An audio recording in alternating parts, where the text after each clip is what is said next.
pembelajaran kita. Mari kita mengawali kegiatan kita pada pagi hari ini dengan doa. Dalam nama Bapa dan Putra dan Roh Kudus. Amin. Salam Maria, penuh rahmat, Tuhan sertamu, terpujilah engkau di antara wanita, dan terpujilah buah tubuhmu Yesus. Santa Maria, Bunda Allah, doakanlah kami yang berdosa ini, sekarang dan waktu kami mati. Amin. Dalam nama Bapa dan Putra dan Roh Kudus. Amin. Selamat pagi semua. Pagi, luar biasa. Tepuk PPK. Religius, nasionalis, mandiri, gotong royong, integritas. Salam PPK. Salam cerdas, berpraktek, menyenangkan, luar biasa, hebat. Silakan duduk. Terima kasih Mas Ustaz. Baik. Masing-masing kita sudah diberikan buku paket bahasa Indonesia. Suster memberikan kesempatan kepada kamu untuk membaca teks bacaan yang sudah dipilih secara pribadi. Suster memberi waktu kurang lebih 10 menit membaca. Setelah itu akan menjawabkan beberapa pertanyaan-pertanyaan penting.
Belajar tentang budaya positif, ya, budaya positif. Kalau kita lihat dari arti kata budaya berarti kebiasaan, kebiasaan yang kita buat. Budaya positif berarti kebiasaan baik yang kita lakukan. Yang kita lakukan di mana? Yang kita lakukan di dalam sekolah kita atau di dalam kelas kita. Sebelum kegiatan pembelajaran, yaitu berdoa bersama. Itu hal baik, ya. Yang kedua, memberi salam, ya, memberi salam kepada Bapak Ibu guru dan juga kepada teman-teman. Itu budaya kebiasaan yang kita lakukan setiap hari di sekolah. Setelah itu kita masuk di dalam kelas. Kebiasaan baik yang kita lakukan, salah satunya adalah apa? Kebiasaan baik yang kita lakukan di dalam kelas. Budaya positif yang kita lakukan di dalam kelas. Mendengar pelajaran dari Bapak dan Ibu guru. Lalu sebelum kita mulai dengan pelajaran, kita biasa diberi kesempatan untuk membaca buku-buku pelajaran yang ada di kelas, yang sudah diberi tugas oleh Bapak dan Ibu guru. Setelah itu, setelah kita membaca, pasti kita diminta untuk menjawab pertanyaan-pertanyaan yang diberikan oleh Bapak dan Ibu guru. Ini kebiasaan, ya, kebiasaan positif, budaya positif yang kita lakukan di dalam kelas. Tadi Ibu Mama Suster sudah memberikan tugas kepada kamu untuk membaca masing-masing satu teks bacaan. Kita sudah baca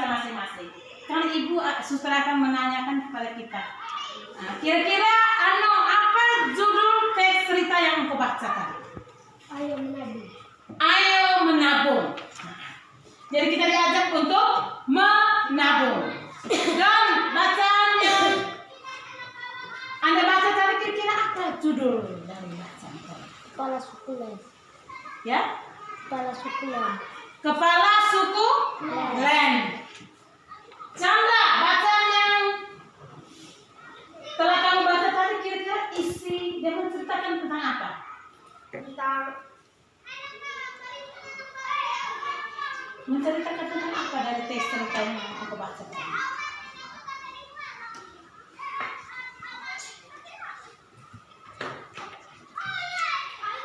Ayo, semangat. Tentang apa teks cerita tadi? Hah?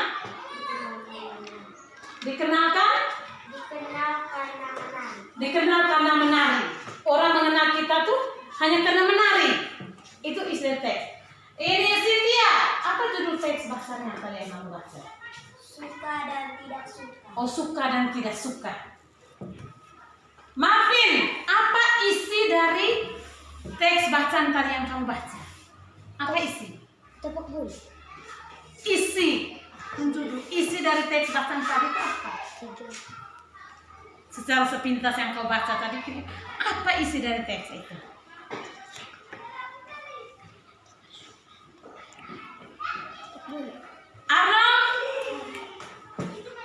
Arnold, apa judul teks bacaan tadi? Kuat untuk melindungi. Kuat untuk melindungi. Laura, apa isi dari teks bacaan yang Anda baca tadi? Bermain atau belajar bersama di rumah kamu. Iya. Apa yang sudah kamu menjawab itu berarti kamu sudah menjalankan apa yang disebut dengan budaya positif. Hal-hal baik yang mau kita buat, yaitu mengawali kegiatan pembelajaran dengan membaca buku pelajaran. Karena itu hari ini kita akan berbicara bersama tentang kesepakatan kelas kita, ya, kesepakatan kelas. Salah satunya adalah apa? Kesepakatan kelas. Makan di kelas. Tidak boleh makan di kelas. Datang tepat waktu. Tidak boleh terlambat. Tidak membuang sampah pada tempatnya. Tidak boleh menyontek. Tidak boleh Jangan membawa barang tajam. Jangan berkelahi, ya. Ya, jangan itu yang kita dilarang. Itu kesepakatan. Karena itu kita lakukan itu. Kesepakatan yang sudah kita buat itu kita harus lakukan. Selain kesepakatan, ada impian. Apa yang kita mau harapkan untuk kelas kita ke depan? Impian kita. Kita mengharapkan apa untuk situasi kelas kita? Yang kita harapkan ke depan? Menjadi kelas yang nyaman, menjadi kelas yang suka cita, selalu bergembira, ya, merasa dilindungi. Itu kita punya niat dari kita yang harus kita buat. Ini impian kita bersama, ya, impian kita bersama yang harus kita lakukan. Impian. Saya selalu rajin mengerjakan PR, itu impian. Kalau saya mau menjadi anak yang sukses, mau menjadi anak yang pintar, maka impian-impian yang sudah kita sepakati bersama atau kesepakatan kelas yang sudah kita buat, kita harus laksanakan.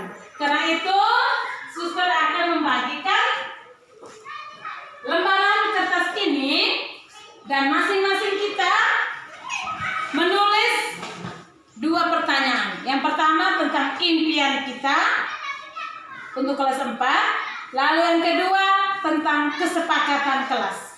Setelah ditulis, nanti kita maju satu persatu, baca. Setelah baca, akan ditempelkan di dinding.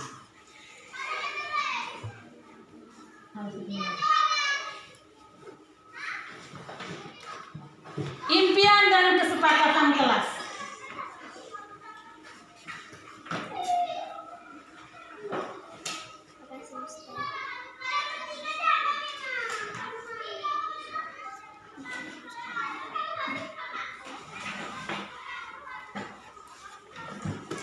Impian dan tulis yang rapi, bersih.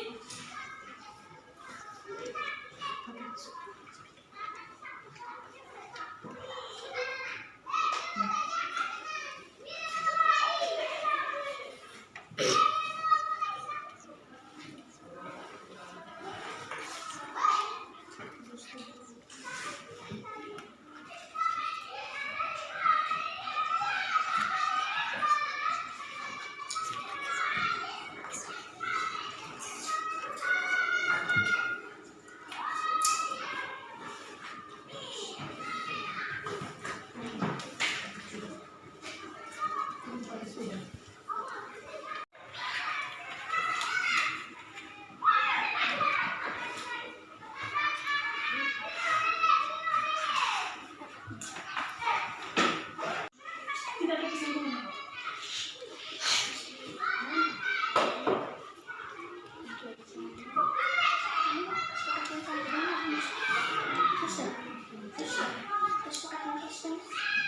Impian yang kau harapkan untuk kelas ini apa? Menjaga ketenangan, kenyamanan.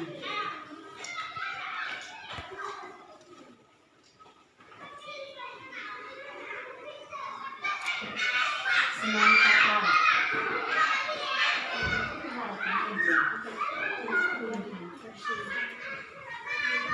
Dunia nasional. Senang setengah jam. Hah?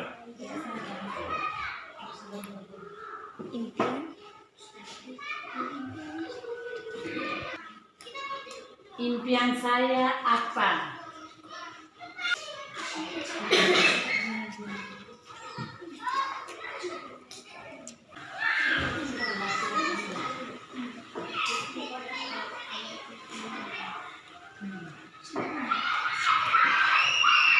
Sudah? Menghadap ke teman-teman. Mas sudah?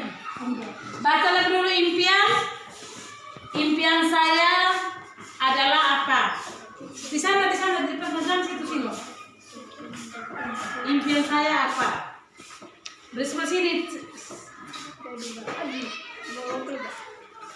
Impianku untuk kelas 4. Semoga kelas 4 selalu indah dan bersih. Kesepakatanku untuk kelas 4. Mengakui kesalahan sepenuhnya. Impianku adalah saya merasa senang karena saya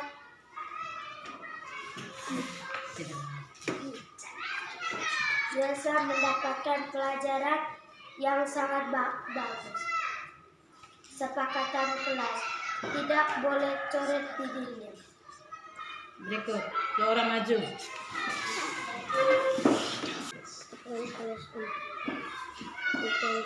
Impian saya, kelas menjadi nyaman.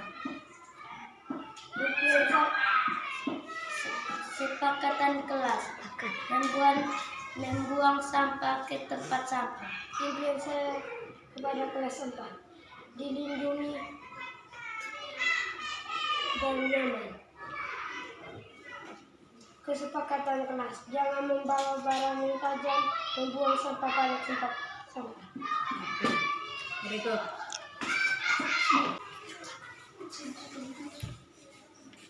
Impian saya agar kelas ini nyaman, agar kelas ini indah.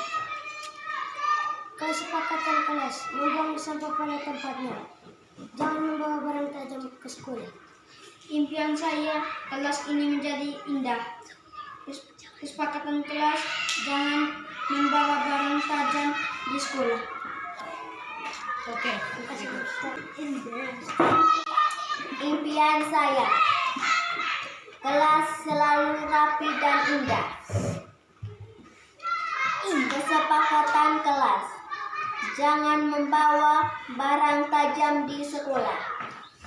Impian saya, menjaga ketenangan kelas. Kesepakatan kelas, membuang sampah pada tempatnya. Oke, terima kasih banyak. Anda sudah menyatakan impian dan kesepakatan kelas. Impian berarti harapan. Harapan untuk kelas kita ke depan seperti apa? Dan itu harus kita buat, ya, impian. Kelas yang indah, kelas yang nyaman, merasa dilindungi, ya, kelas yang selalu bergembira, menjaga ketenangan di dalam kelas. Itu impian kita. Selain impian, ada juga kesepakatan kelas, ya. Hal-hal positif yang harus kita buat, ya. Tidak boleh membawa barang tajam. Tetap menjaga kebersihan kelas. Karena itu membuang sampah pada tempatnya. Tidak boleh berkelahi, kita harus bersahabat. Dari hal yang negatif ini kita buat menjadi hal yang positif. Kalau jangan berkelahi berarti kita harus selalu akrab, bersatu. Nah, tidak boleh membuang sampah pada tempatnya. Tidak boleh membuang sampah pada sembarang tempat. Berarti kita diajak untuk membuang sampah pada tempatnya, ya. Ini budaya positif yang harus kita buat, dan harus kita laksanakan di dalam kelas kita. Sepakat atas kesepakatan kelas ini? Kita sepakat? Sepakat? Yakin untuk melaksanakan? Yakin. Terima kasih banyak, kita sudah sepakat akan impian dan kesepakatan kelas. Mulai besok kita mulai menjalankan kesepakatan kelas yang kita buat. Terima kasih untuk kita semua. Tempel, tarik,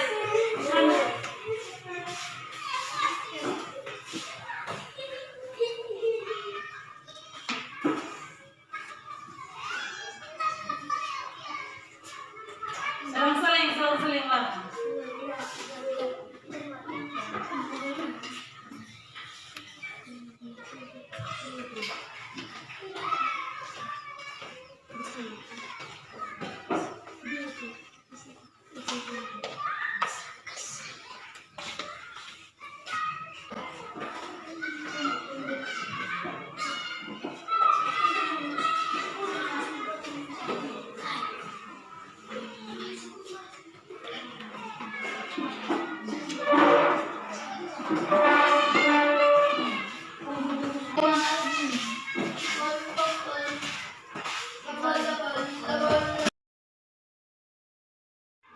Yang saya hormati Bapak Kepala Sekolah, yang saya kasihi Bapak Ibu Guru sekalian.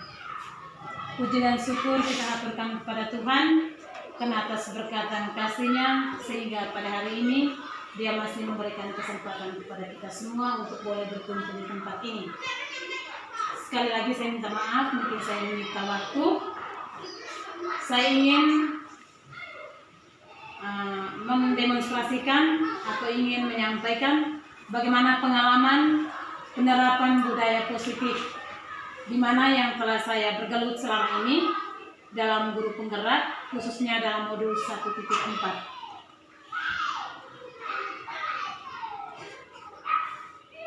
Selamat datang Bapak Ibu guru hebat. Mari belajar bersama, berkolaborasi, saling mendukung demi mewujudkan budaya positif di sekolah yang kita cintai.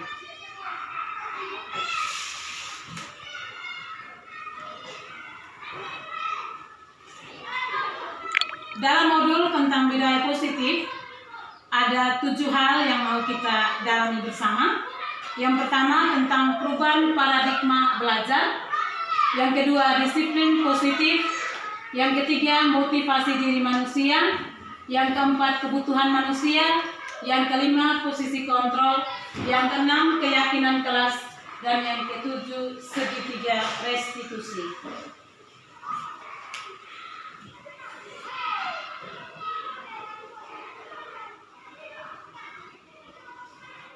Yang pertama kita lihat pembelajaran dengan paradigma baru. Berbicara tentang pembelajaran paradigma baru itu selalu difokuskan pada profil pelajar Pancasila. Ada hubungannya. Pembelajaran dengan paradigma baru dirancang berdasarkan prinsip pembelajaran yang terdiferensiasi sehingga setiap siswa belajar sesuai dengan kebutuhan dari tahap perkembangan untuk mewujudkan profil pelajar Pancasila.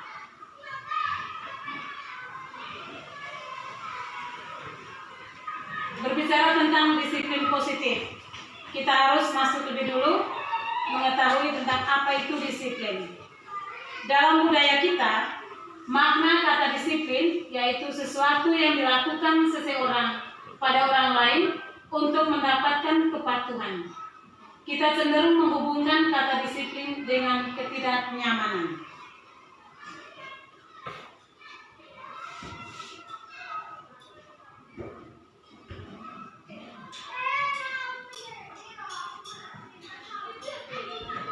Pakar Pendidikan Ki Hajar Dewantara menyatakan bahwa di mana ada kemerdekaan, di situ harus ada disiplin yang kuat. Disiplin bersifat self-disiplin, yaitu kita sendiri yang mewajibkan kita dengan sekeras-kerasnya, tetapi itu sama saja. Sebab jika kita tidak cakap melakukan self-disiplin, wajiblah penguasa lain mendisiplinkan diri.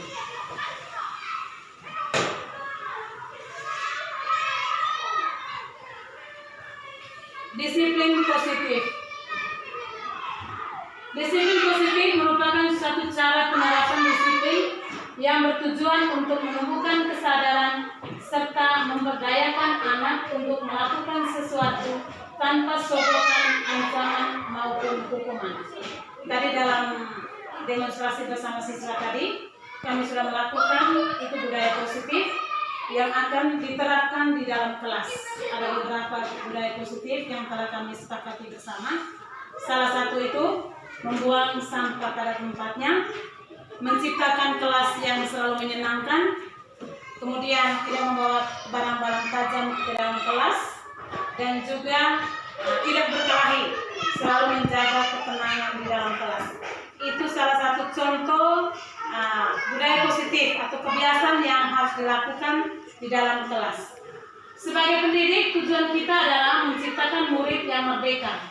Syarat utamanya adalah disiplin diri, sehingga mereka berperilaku sesuai dengan nilai-nilai kebajikan dan memiliki motivasi intrinsik.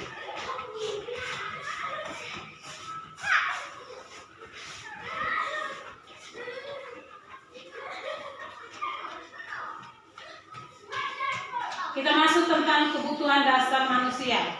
Ada 5 kebutuhan dasar manusia. Yang pertama, bertahan hidup.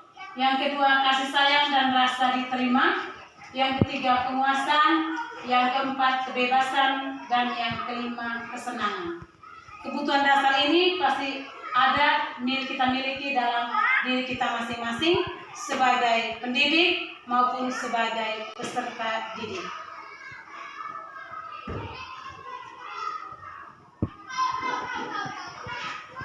Motivasi merupakan dorongan yang timbul pada diri seseorang secara sadar atau tidak sadar untuk melakukan suatu tindakan dengan suatu tujuan tertentu.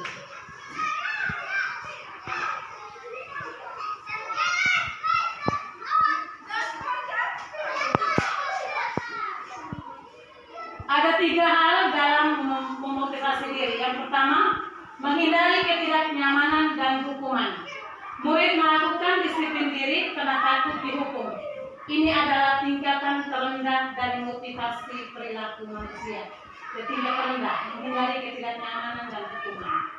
Yang kedua, untuk mendapat imbalan atau penghargaan dari orang lain. Berarti murid melakukan disiplin diri karena ia menginginkan imbalan. Motivasi ini satu tingkat di atas motivasi yang pertama. Dan yang ketiga, untuk mencari orang yang mereka inginkan dan menghargai diri sendiri dengan nilai-nilai yang mereka percaya. Berarti murid melakukan disiplin diri karena sadar akan nilai kebajikan ini adalah motivasi yang akan membuat seseorang memiliki disiplin positif. Jadi motivasi itu memiliki tahap-tahap. Tahap yang ketiga itu tahap yang harus tahap positif yang harus diterapkan di sekolah maupun di kelas. Minta maaf karena ada ketikan-ketikan yang hilang, yang kurang, yang keliru. Konsep disiplin dengan identitas gagal. Ini kegagalan kita dalam konsep disiplin. Yang pertama, hukuman. Menyakitkan murid takut, memeriksa, memaksa, murid menyembunyikan kesalahan, murid menjadi rendah hati. Ini waktu saya ikut pertama guru penggerak, saya pertama saat untuk saya jadi malu. Karena apa yang saya alami di lembaga pendidikan, di lembaga sekolah, dalam mendidik anak-anak, sepertinya berbanding terbalik dengan pengalaman yang kami terima waktu bergaul dengan ini guru penggerak. Saya menjadi malu, seringkali saya mengancam anak atau menghukum anak. Dengan cubit pun itu tidak boleh. Tidak boleh. Apalagi dengan tempeleng. Dengan suara kasar juga tidak boleh. Pada waktu itu kami sharing itu, masing-masing guru itu men-sharingkan hampir semua sama.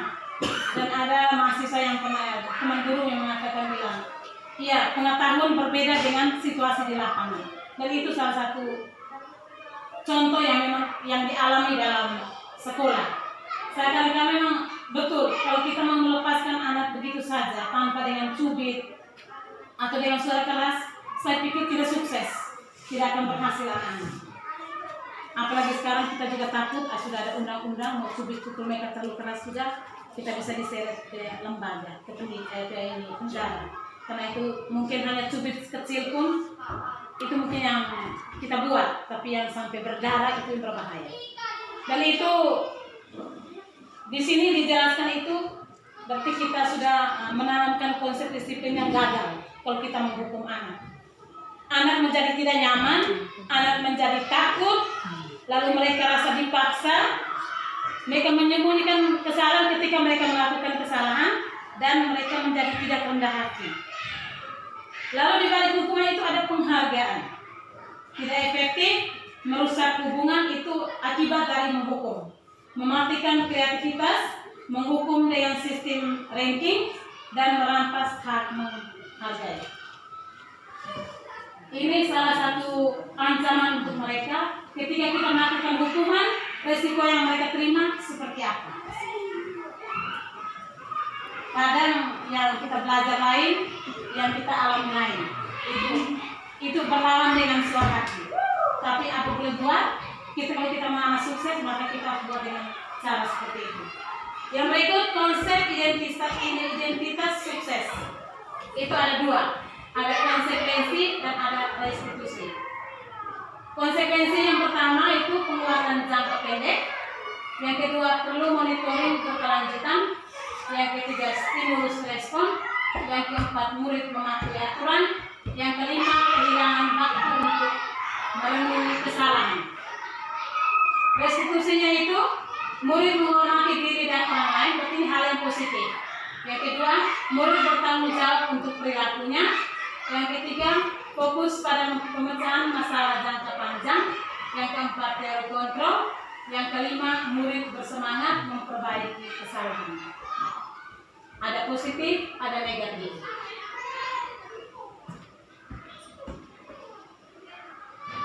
Pendekatan restitusi. Pengertian restitusi itu sendiri adalah proses menciptakan kondisi bagi murid untuk memperbaiki kesalahan mereka sehingga mereka bisa kembali pada kelompok mereka dengan karakter yang lebih kuat. Ciri-ciri restitusi bukan menebus kesalahan. Yang kedua, memperbaiki hubungan. Yang ketiga, kawanan bukan paksaan. Yang keempat, menuntun untuk melihat keadaan ke dalam diri. Yang kelima, mencari kebutuhan dasar yang mendasar tindakan. Fokus pada karakter keterbukaan dan tindakan. Yang ketujuh, menguatkan dan fokus pada solusi. Itu ciri-ciri dari restitusi.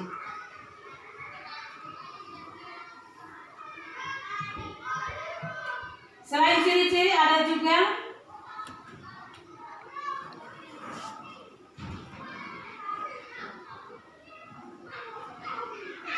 perbedaan kasus siswa yang tidak mengerjakan PR. Ini saya mengambil satu contoh.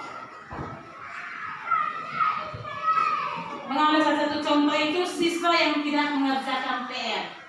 Hukumannya adalah guru menghukum siswa di kelas dengan berdiri sebelah kaki. Itu saya buat di kelas. Ada beberapa cara saya buat. Ini Ini karena tugasnya diminta untuk kita buat, maka kita buat. Kita mengambil contoh pengalaman yang kita lakukan yang terjadi di kelas kita. Sebelah kaki karena lupa mengerjakan PR, guru marah dan murid menjadi takut. Dan betul, saya kalau dengar sambil suara saya sendiri kan takut dengan suara sendiri, apalagi anak.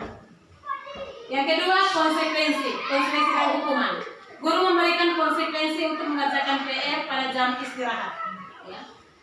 Hukumannya itu dia punya kerja PR, maka beri waktu untuk dia pada jam istirahat, dia tidak istirahat, dia kerja tugas. Yang kedua, guru tegas dan siswa menghormati. Bagaimana supaya guru siswa itu dia mengindahkan permintaan kita, maka kita harus tegas. Tegas itu bukan berarti dengan memukul atau apa, mungkin dengan cara-cara kita memudahkan mereka untuk mengerjakan PR. Dan yang ketiga itu restitusi. Setelah hukuman ada konsekuensi dan yang ketiga ada restitusi. Guru menanyakan keyakinan kelas dan membantu siswa menyelesaikan masalahnya. Kita harus tanya, kenapa tidak kerja PR? Alasan apa? Kita mencari akar masalahnya. Ini pengalaman saya sendiri, saya bisa contoh orang lain. Seringkali kalau tanya anak tidak kerja PR itu langsung pukul, langsung cubit. Padahalnya sebenarnya salah. Kita harus mencari akar masalah apa sampai dia tidak mengerjakan PR. Bisa saja dia lupa, bisa saja dia tidak mengerti, bisa saja dia masa bodoh. Itu ada banyak alasan. Yang kedua, guru terbuka dan siswa menghormati dirinya dan orang lain. Itu restitusi dari hukuman tadi. Ini ada kita kenal juga 5 posisi kontrol restitusi. Yang pertama itu sebagai penghukum, yang kedua pembuat merasa bersalah semuanya, merasa bersalah.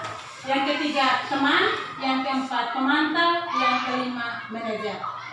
Dari 5 posisi kontrol restitusi ini, dari pengalaman yang kami terima, penjelasan dari dokter, dari ini dosen, itu manajer itu yang harus diberlakukan untuk kita guru-guru. Itu dengan pendekatan yang kita lakukan terhadap peserta didik.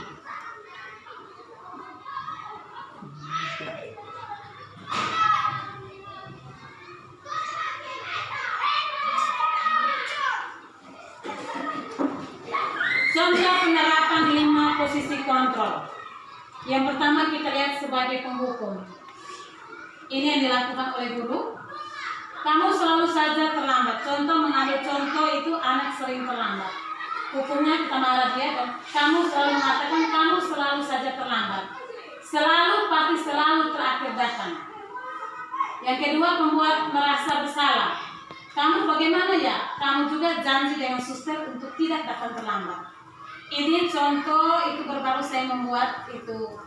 Mereka membuat kasus yang saya buat di kelas 4 itu kasus terlambat datang ke sekolah dan kasus makan di kelas selama pembelajaran. Itu saya sudah buat dia punya proses menghukumnya, merasa bersalah, dengan itu dia punya proses restitusi terakhirnya. Itu saya ambil contoh tentang itu, selalu datang terlambat ke sekolah. Kemudian yang teman itu ya sudah kali ini motivasi dari teman. Ya kali ini tidak. Ya sudah, kali ini tidak apa-apa, duduk sudah. Berarti ini mesti teman-teman bahwa memberi motivasi, kali ini sudah, lain kali tidak boleh mengulang lagi, memberi motivasi untuk dia. Yang ketiga itu pemantau, yang keempat pemantau. Pasti dia bertanya, peraturannya apa yang dibuat supaya dia tidak terlambat ke sekolah, supaya dia tidak merasa bersalah. Nah, apa yang telah kamu lakukan? Nah, pertanyaan ini untukku. Lalu sanksinya apa? Dan dari penjelasan yang telah kami terima itu bahwa siswa yang terlambat tidak boleh memberi sanksi untuk mereka. Karena sanksi itu membuat mereka merasa tidak nyaman. Sanksi itu sanksi yang mendidik. Contohnya, kalau hari ini datang terlambat, hari ini kita beri kesempatan dulu. Minggu depan dia terlambat lagi. Sampai kali ketiga dia masih terlambat, maka kita memberi sanksi yang mendidik dia. Misalnya, kita memberikan 5 kosakata. Dia cari dan dia cari di buku kamus kah, di Google kah, kita kasih 5 kosakata itu dia kerja. Itu sanksi yang mendidik. Jangan kita menghukum mereka dengan pukul atau berdiri kaki sebelah atau junjung kursi Itu yang tidak mendidik mereka. Yang kelima itu manajer. Apakah kamu mengetahui kesalahanmu? Bagaimana kamu akan keputusan? Itu tidak kelihatan. Ini manajer, ini kita mencari solusi. Kalau dia sering datang terlambat, kita mencari tahu, tanya keadaan. Kalau tidak, membuat pendekatan kepada orang tua. Ini penerapan posisi kontrol yang kelima ini yang perlu diterapkan oleh Bapak Ibu guru. Ketika kita mengalami situasi kesulitan bersama siswa, kita jangan langsung menuduh atau jangan langsung memarahi dia, tetapi kita mesti mencari tahu dasarnya apa, akar masalahnya apa kalau dia sering terlambat, akar masalahnya apa dia seringkali tidak mengerjakan PR, akar masalahnya apa setiap kali datang ke sekolah tidak pakai sepatu.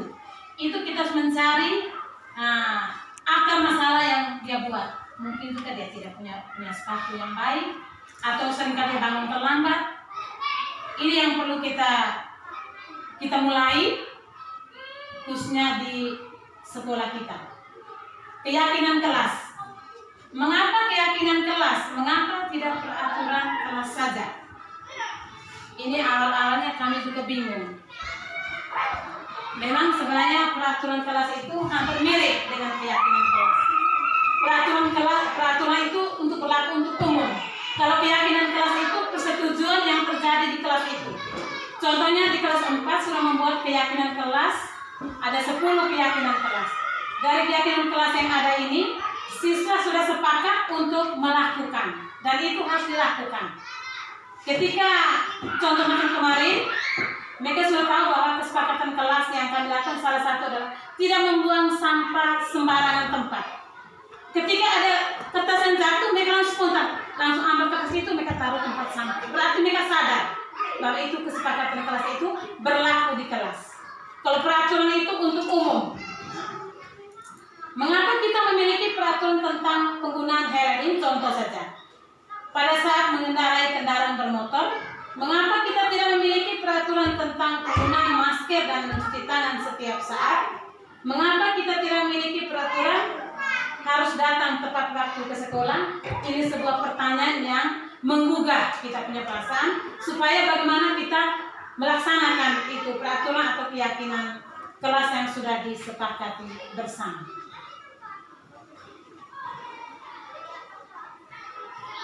Ini keyakinan kelas, itu kegiatan membuat keyakinan di kelas 4. Itu keyakinan kelas yang kami sudah buat.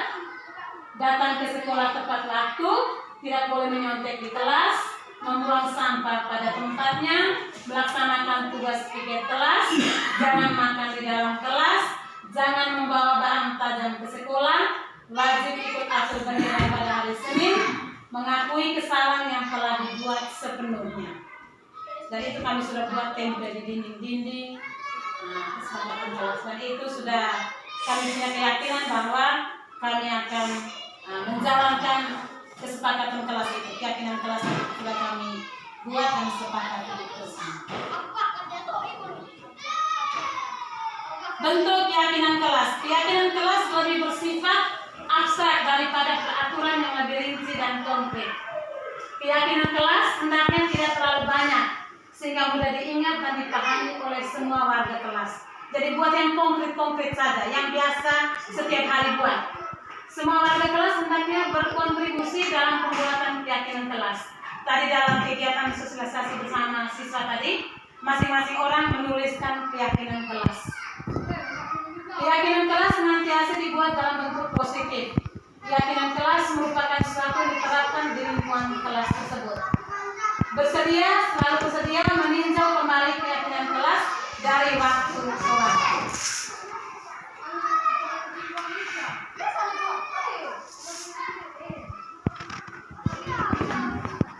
Ini prosedur pembentukan keyakinan kelas atau sekolah. Mempersilakan warga sekolah atau siswa untuk bersuara pendapat tentang peraturan yang perlu disepakati di kelas. Yang kedua, mencatat semua masukan-masukan para murid atau warga sekolah di kertas besar agar semua siswa dapat melihat hasil curahan pendapat. Itu kami sudah buat tadi. Kemudian susunlah keyakinan kelas atau sekolah, prosedur pembentukan keyakinan kelas. tinjau kembali daftar surat pendapat, tinjau ulang keyakinan kelas sekolah secara bersama-sama. Setelah keyakinan sekolah atau kelas dibuat, maka semua warga sekolah meninjau ulang dan menyetujuinya. Keyakinan sekolah atau kelas dapat ditempelkan pada dinding kelas agar dapat dilihat dan dibaca oleh warga kelas.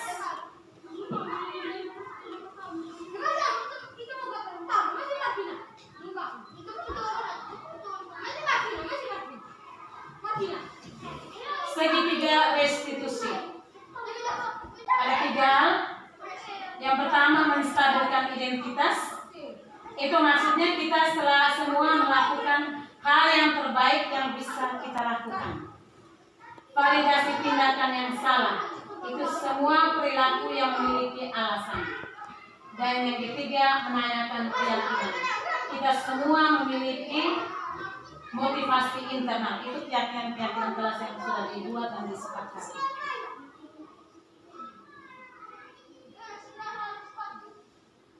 Dalam penerapan program disiplin positif, hendaknya guru memiliki standar kepribadian, profesional dan sosial yang baik, di mana guru mampu berefleksi pada posisi kontrolnya saat ini.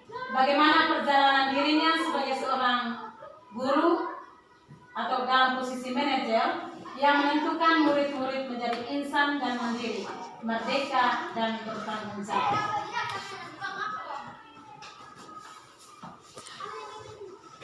Sekian dan terima kasih. Salam sehat dan bahagia, guru penggerak Indonesia yang maju.